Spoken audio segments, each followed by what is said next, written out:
जंगल का सबक। उत्तर भारत के एक दूरदराज इलाके में काला वन नाम का एक जंगल था।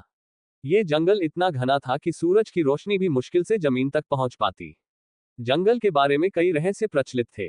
लोग कहते थे कि वहां एक रहस्यमय दरबान रहता है जो जंगल की रक्षा करता है। कोई भी इंसान अगर जंगल में गलत इरादे से घुसता तो वह कभी वापस नहीं लौटता। अर्जुन गांव का एक बहादुर और जिज्ञासु युवक था। उसने कई बार इस जंगल की कहानियां सुनी थी, लेकिन उसने इन बातों को मात्र डराने वाली लोककथाएं समझा। एक दिन उसने ठान लिया कि वह जंगल में जाकर सच का पता लगाएगा। गांव के बुजुर्गों ने उसे मना किया, लेकिन अर्जुन नहीं माना। सूरज ढलने से पहले अर्जुन ने जंगल में प्रवेश किया। जैसे ही उसने पहला कदम रखा, उसे लगा कि कोई उसकी हर हरकत को देख रहा है। चारों ओर अजीब सी खामोशी थी। चलते चलते अर्जुन को पेड़ों के बीच एक छोटी सी झोपड़ी दिखी।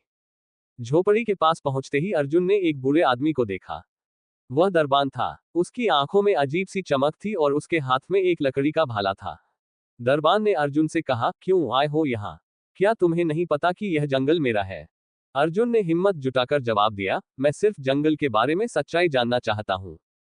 दरबान ने उसे ध्यान से देखा और कहा, जंगल केवल उन्हीं का होता है जो उसकी इज्जत करते हैं। अगर तुमने गलत किया तो तुम्हें इसकी सजा मिलेगी। दरबान ने अर्जुन को जंगल के नियम बताए। उसने कहा कि जो भी यहाँ आए उसे प्रकृति का सम्मान करना होगा। लेकिन अर्जुन ने मजाक में सब कुछ नजरअंदाज कर दिया। उसने कुछ दुर्लभ फूल तोड़ लिए और एक छोटे जानवर को डराने की कोशिश की।